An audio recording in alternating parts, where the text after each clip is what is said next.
Aravalli hills जो Delhi NCR के आसपास इकलौती हिल रेंज है, अब वो पहाड़ ही नहीं रहेंगे। जी हां दर्शकों, बड़ी खबर आ रही है सुप्रीम कोर्ट की तरफ से, क्योंकि नवंबर 20 को सुप्रीम कोर्ट ऑफ इंडिया ने यूनियन एनवायरमेंट मिनिस्ट्री के साथ नई डेफिनेशन लिख दी है, जिसका मतलब यह है कि अब अरावली हिल्स का 90% हिस्सा कंस्ट्रक्शन के लिए दे दिया जाएगा, माइनिंग के लिए दे दिया जाएगा, वहां पे रियल एस्टेट प्रोजेक्ट्स बनेंगे और अब अरावली दिल्ली के आसपास से बिल्कुल खत्म हो जाएगा। नमस्कार दर्शकों, आप देख रहे हैं इंडिया न्यूज, मैं हूं आकाश कौशिक और पहले आपको विस्तार से समझाता हूं कि भैया हुआ क्या है और एग्जैक्टली ये रूलिंग क्या है, जिससे अब ये बात सामने आ रही है कि अरावली हिल्स के अंदर कंस्ट्रक्शन शुरू हो जाने वाली है। अरावली हिल्स के अंदर अब रियल एस्टेट बनेगा, अरावली हिल्स के थ्रू हाईवेज भी जा सकते हैं और अरावली हिल्स का 90% हिस्सा अब प्रोटेक्टेड नहीं रहेगा, उसको हिल नहीं माना जाएगा। अब अरावली हिल्स के 90% हिस्सों को हम पहाड़ ही नहीं मानेंगे। यह विस्तार से आपको इस बारे में बताता हूं। देखो, यूनियन एनवायरमेंट मिनिस्ट्री ने एक नई डेफिनेशन लाए थे, जिस डेफिनेशन के अंदर जो भी पहाड़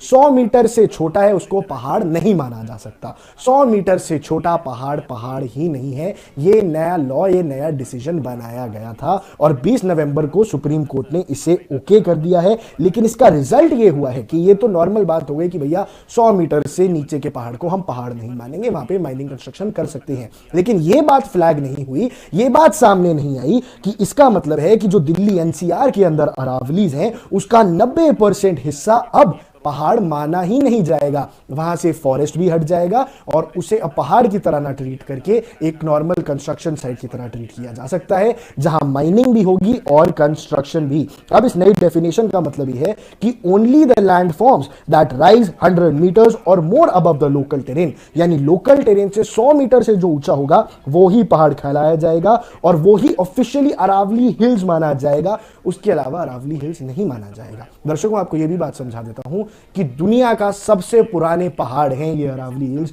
जो दिल्ली से लेकर गुजरात तक जाते हैं। ये दुनिया के इतिहास में सबसे पुराने पहाड़ हैं, ना सिर्फ भारत के इतिहास में। इसी वजह से यहाँ पे जो पहाड़ है वो बहुत छोटे होते हैं, बहुत स्मॉलर हिल्स हैं, लो रिजेस हैं और फॉरेस्टेड प्लेन्स हैं। साथ साथ 100 मीटर से कम के बेहद सारे जो हिलॉक्स हैं वो बेहद सारे यहीं पे हैं। अब आप बात समझिए, एक इंटरनल फॉरेस्ट सर्वे की तरफ से बात आई थी कि 12,081 अरावली हिल्स हैं जो 20 मीटर के माने जाते हैं, यानी 12,000 छोटी छोटी पहाड़ियां हैं जिनकी हाइट इतनी कम है। और जो अरावली की रेंज है उसमें सिर्फ 8.7% है, यानी भैया बस 1,000 ही पहाड़ियां हैं जो 100 मीटर से बड़ी हैं। 13-14 हजार पहाड़ियों में से 12,000 पहाड़ियां छोटी छोटी ही हैं और अब उन सब पे कंस्ट्रक्शन होगी और पॉसिबल है तो माइनिंग भी शुरू हो जाएगी। इसका मतलब है ये जो नेचुरल विंड बैरियर्स की तरह ये जो पहाड़ एक्ट करते थे, ये जब खुद जाएंगे, जब टूट जाएंगे, जब इन पे कंस्ट्रक्शन हो जाएगी, रियल एस्टेट बन जाएगा, तो ये एक दिक्कत की बात सामने आ सकती है। इसीलिए जो नेचर लवर्स हैं वो इस फैसले से थोड़े से नाखुश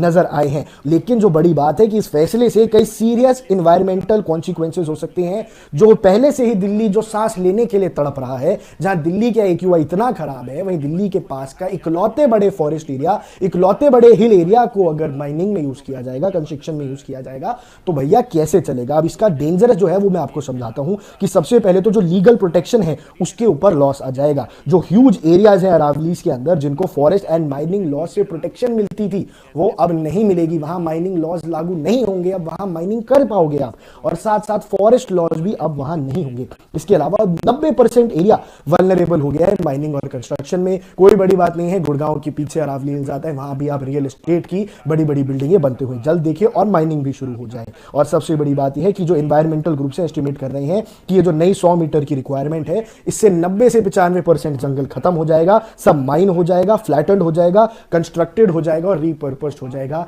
यानी वहां भी शहर बस जाएगा। साफ सीधी भाषा में अरावली हिल्स की जो रेल है वहां भी शहर बसता आपको नजर आने वाला है अगले कुछ सालों में। लेकिन सबसे बड़ा खतरा ही दिल्ली की एयर क्वालिटी को है। अरावलीज एक नेचुरल बैरियर है जो डस्ट स्टॉर्म्स को बचाते हैं। जो राजस्थान से डस्ट स्टॉर्म दिल्ली की तरफ आते हैं उसको अरावली ही तो रोकता है भैया। तो अगर अरावली ही टूट जाएगा, अरावली पे ही कंस्ट्रक्शन हो जाएगी, तो जो डस्ट स्टॉर्म्स राजस्थान के हैं वो दिल्ली तक आ जाएंगे। पोल्यूशन तो था ही, धूल की मार से PM 2.5 का ऐसा हाल हो जाएगा कि दिल्ली एकदम गैस चेंबर बन जाएगा। साथ ही साथ ये जो इंटेंस ये AQI को तो खराब करेगा ही, डस्ट नॉर्म्स को बढ़ा देगा, हीट आइलैंड इफेक्ट आपको दिखेगा और पोल्यूशन लेवल्स आगे भी बढ़ते ही जाएंगे। तो दर्शकों, दिल्ली के लिए इन्वायरमेंटली काफी खतरनाक है। इसके अलावा जो ग्राउंड वाटर डिप्लीशन है उस पर अगर आप सोचो तो अरावलीज क्रूशल रिचार्ज जोन्स हैं, जहां माइनिंग एंड कंस्ट्रक्शन हुई तो वाटर ब्लॉक हो जाएगा। अब जो ग्राउंड वाटर है, जो फ्रेश ग्राउंड वाटर है, जो गुड़गांव, फरीदाबाद, रेवाड़ी और मानेसर में पहुंचता है, वो अरावली से ही तो आता है। अब वहां अरावली के जंगल ही कट जाएंगे, वहां माइनिंग करोगे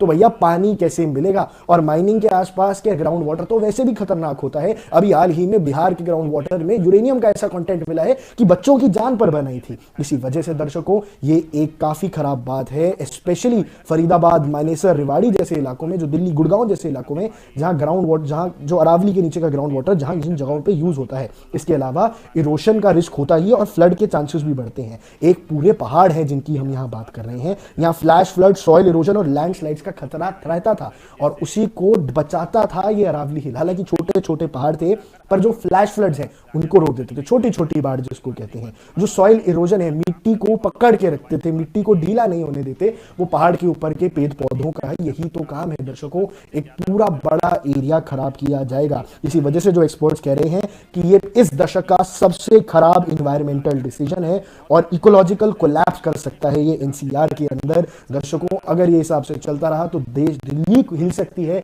दिल्ली में प्रदूषण की मार के साथ साथ डस्ट स्टॉर्म्स की मार भी आएगी और साथ साथ रीडेवलपमेंट के चक्कर में हम इकोलॉजिकल इंबैलेंस को अपनी तरफ ना बुला लें, इस बात से बचना होगा। पर दर्शकों, अब देखना होगा इस नए नियम के बाद ये जो रूल चेंज हुए हैं, ये डायरेक्टली ये बात हाईलाइट नहीं हुई थी कि भैया पूरा अरावली खतरे में पड़ सकता है। सिर्फ ये बात थी कि 100 मीटर से छोटे पहाड़ों को आप अब पहाड़ नहीं कंसीडर करेंगे, उनको पहाड़ वाली प्रोटेक्शन नहीं दी जाएगी, फॉरेस्ट प्रोटेक्शन नहीं दी जाएगी। तो लेकिन 90% अरावली इसमें आ जाएगा और ये दिल्ली के लिए बेहद खतरा बन जाएगा। लेकिन दर्शकों,